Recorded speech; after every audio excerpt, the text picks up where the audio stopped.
โอ้ทุกคนยังมีอีกคน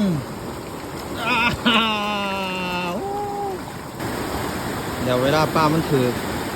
ปกติยางไปนี้ปั๊บขามไปนี่ทุกคนแล้วก็ไปเอาปลาอยู่ดีนั่น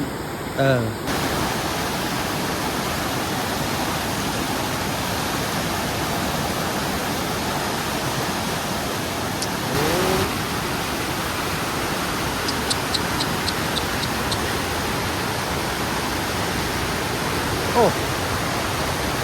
ปาดนี่คือจุดที่หาปลาที่อันตรายที่สุดในประเทศลาวพี่น้องคือตอนนี้เคนอยู่นี่แม่นว่าภาคใต้พี่น้องเมืองโขง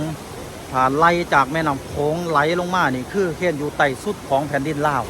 เดี๋ยวเคนจะพาพี่น้องเข้าไปเบิ่งทั้งในไปทุกคนเดี๋ยวมีอีกลังหนึ่งที่อยู่ทั้งลุมเลยล่ะพี่น้องเดี๋ยวจะพาพี่น้องไปเบิ่งนี่คือเป็นวิถีชีวิตของคนชาวบ้านเพิ่นพี่น้องคือเขาสิบ่ย้านเลย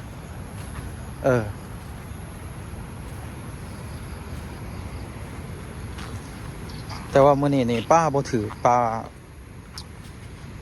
บ่ค่อยมีเพิ่นว่าเพราะว่าน้ำมันแห้งหลาย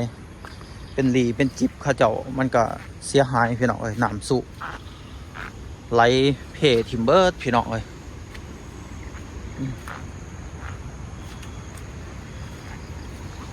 เดี๋ยวสิพาทุกคนไปเลาะเบิงโอ้มาเบิงความตื่นเต้นความประทับใจที่สุดพี่น้องเอ้ย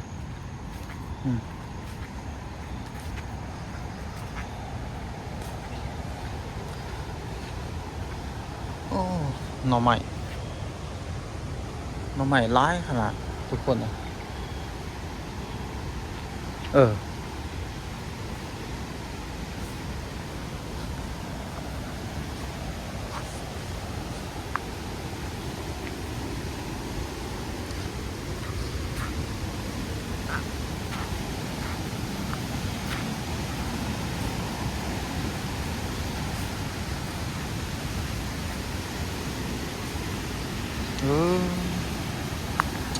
นี่ทุกคน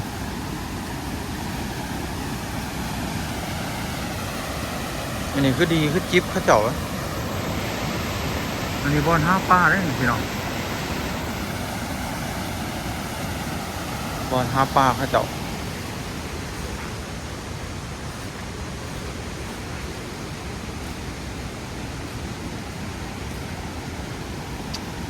ขอโทษ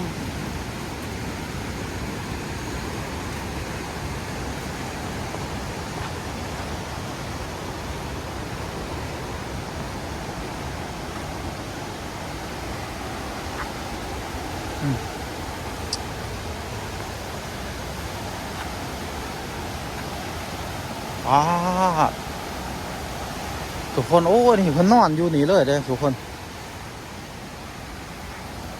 เพิ่นนอนอยู่นี่กินอยู่นี่เลยทางนี้โอ้ทางนี้น้ำไหลบ่ค่อยแห้งบ่ได้แต่ว่าเพิ่นมานอยู่ได้ทุกคน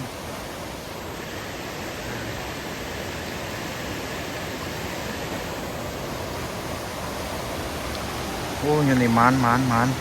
ของเพิ่นเลย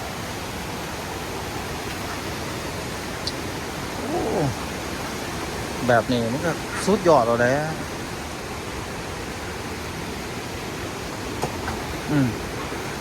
โอ้ผักร้ายโอ้สบายดีลูกพี่โอ้ยมาเบิงโอ้นอนอยู่นี่เลยเนาะอันนี้เพิ่นสิปุ๊กตูบหน่อยทุกคนเลยนอนเฝ้าเลยอันนี้คือทางครัวเพิ่นยางขามไปส่งไปโอ้หมานอยู่ว่าช่วงนี้เท่าไหร่อยู่เท่าไหร่โอ้ของเจ้านี่อยู่ลุมสุดแล้วเนาะเพราะยังไม่ลุมเล่นโอ้ยังมีลุมอีกงานแต่ว่าถ้าลุมเขาอยากจิ๊บออกเขาก็เลยได้จีบเลยโอ้ทางลุมเป็นจีบโอ้ อันนี้เป็นล่วงของไฟของมันบ่ได้ว่าแล้วแต่ใครจะเฮ็ดใช้ก็ได้เบิดแล้วแต่มันเป็นร่วงของมัน อ๋อ มันเป็นร่วงอีกต่างหากแต่ว่ามันมีหลายคนก็เปลี่ยนปีกันเฮ็ด อ๋อไม่ร่วงเปลี่ยนปีกันเฮ็ดที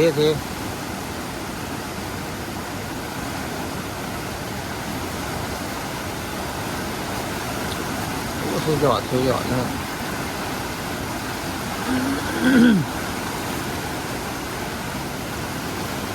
ปกติขาไม่บางที่เขา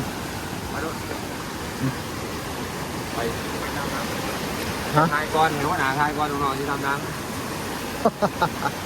ว่าเฮ้ยนะว่ามันสั่นแล้ว บ่ ไม่หรอกได้คือเป็นร้อยละอีกแล้วแม่เนาะ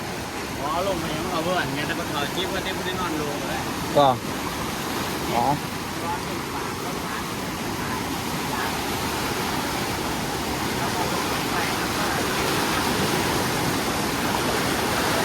โอ้ทุกคน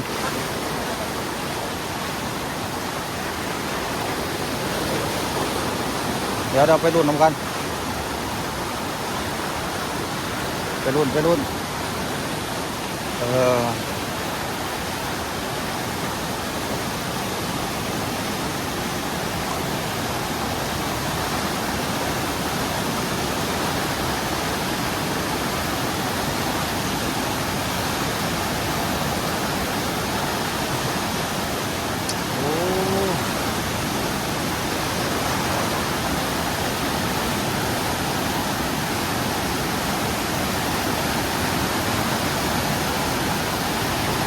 มาดูน้ำกันทุกคนมาดูน้ำกัน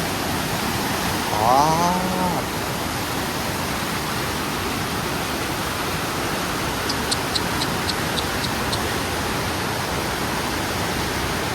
โอ้ว้า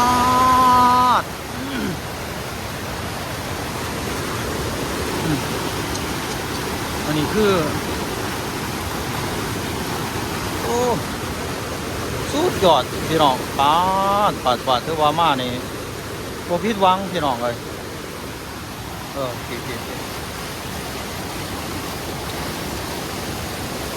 สุดนี่ทุกคนปลาเข็งปลาเข็งกับใหญ่เลยทุกคน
สบายดีทุกคนตอนนี้แค่นั่งดูดี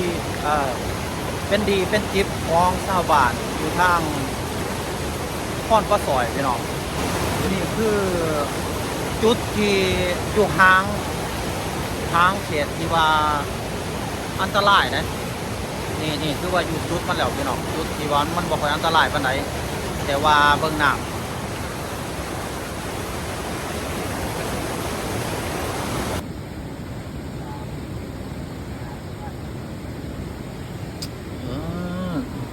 เป็นเลยนี่ทุกคน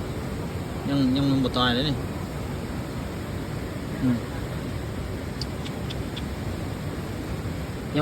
ยังมีอีกเดี๋ยวจะพาทุกคนมาเบิ่ง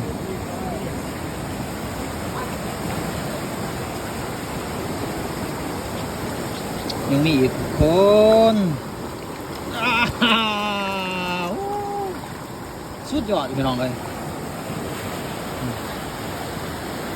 นี่มันก็สินอนอยู่นี้ เดี๋ยวเวลาป้ามันถือปกติยางไปนี้ปั๊บขามไปนี่ทุกคนแล้วก็ไปเอาปลาอยู่ดีนั่นเดี๋ยวจะพาไปเบิ่งทางหน้า ฝากเด้อได้ได้ครับใจ ขอบใจให้กันขอบใจได้หลายเด้อเซ็ตป้าเนี่ยเอาหรอวะ อันมาไว้ค่ะ อืม โอ้เนี่ย